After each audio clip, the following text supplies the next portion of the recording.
Золотистый ретривер по кличке Рэй прекрасно жил в одной скромной семье.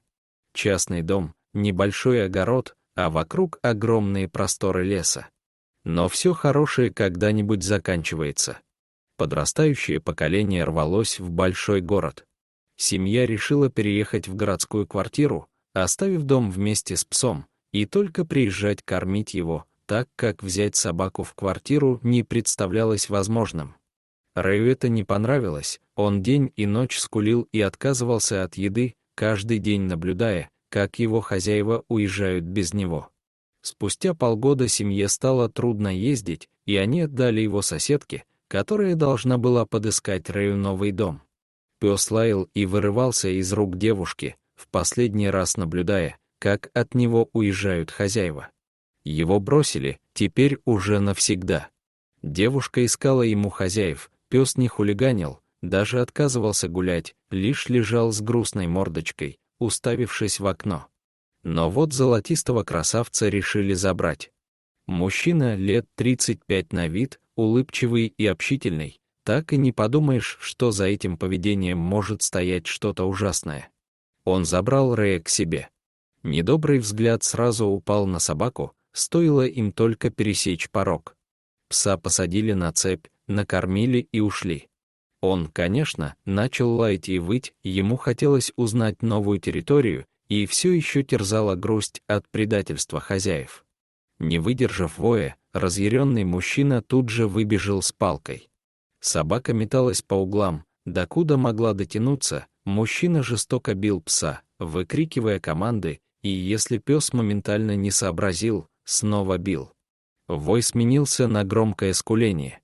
Только когда все тело бедного пса исполосовали кровавые раны, и он уже не мог бежать, а замертво повалился, мужчина остановился. Пес лежал так до тех пор, пока сам не пришел в себя, раны болели, но уже затягивались. После этого мужчина решил научить Рэя новым командам, и если тот не понимал с первого раза, хозяин снова бил его палкой. Так продолжалось несколько недель, пока пес не укусил его. Для хозяина это стало последней каплей. Так как жил он на берегу реки, никто его не слышал. Он решил поиздеваться над животным. Чтобы пес не двигался, он ударил его несколько раз поленом по голове, сознание пса помутнело. После мужчина начал пинать бедное животное, кости превращались в ничто, а ярость мужчины не утихала. Кровь хлестала на золотистую шерсть, и он отключился. Опьяненный яростью мужчина решил, что пес умер, и выкинул его у мусорных баков в ближайшей деревне.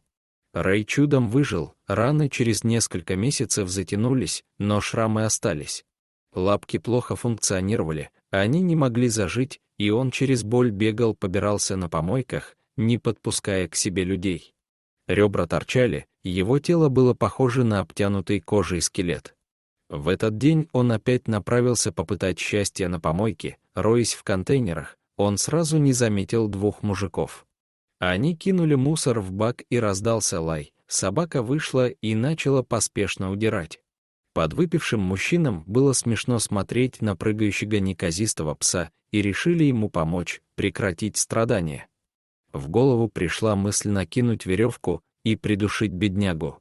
Пес, не убежавший далеко, увидел, что за ним гнались мужчины. Он петлял, но в один момент они смогли накинуть на него петлю, дернули, боль пронзила голову. Рэя как подменили, он вспомнил всю ранее пережитую боль, и у него получилось вырвать веревку из рук алкоголиков. Освободившись, он сразу кинулся в лес. Мужчины его даже не догоняли, им стало неинтересно. Рэй бежал до тех пор, пока просто не упал, изнемогая от усталости. Пес тихо стонал, он ждал лишь спокойной и не страшной смерти. Постепенно он заснул. Наутро Иван пошел собирать грибы, ничего не ожидая, он внимательно всматривался в лесной пейзаж, как вдруг увидел какое-то животное. Это был Рэй, весь в шрамах, скелет просвечивал, а на шее красовалась новая рваная рана. Сердце мужчины сжалось, что же с ним бедным сделали. Ни минуты не думая, он побежал вместе с ним к ветеринару. Врач был в ужасе, Он посмотрел и обнаружил множество шрамов. Никто из ветеринаров этой клиники не видел столько травм на одном животном. Ему сделали несколько операций и провели курс восстановления. Иван не побоялся забрать пса, которого сам же и спас. Рэй снова был дома, его окружили лаской и теплом, кормили и поили, играли и тискали. В мире не было счастливей собаки, чем Рэй. Он окреп и стал большим, сильным псом. Как-то раз Иван решил прогуляться в лесу и взял с собой Рэя. Они долго бродили по лесу, пес убежал вглубь, стараясь исследовать как можно больше запахов. В это время Иван оказался в ловушке, с двух сторон на него медленно выходили волки. Видимо, человек и собака случайно зашли на их территорию. Звери не могли этого простить и начали окружать незваного гостя. Иван старался не делать резких движений, крикнуть тоже было нельзя, он в западне. Рэй учуял неладное и поспешил обратно к хозяину. Приближаясь, он уловил запах местных хищников. Волки оскалили зубы и уже собирались броситься на человека, но вовремя выбежал пес. Рэй громко залаял и стал ходить вокруг хозяина. Несмотря на то, что пес значительно уступал волкам в размерах, он внушал страх. В его глазах было читалось: «Это мой человек, и я не дам его в обиду». Волки оторопели, собака скалилась при одном лишь их движении. Тут Иван вспомнил, что у него в рюкзаке есть сигнальный пистолет. Он сразу же его достал и выстрелил в воздух.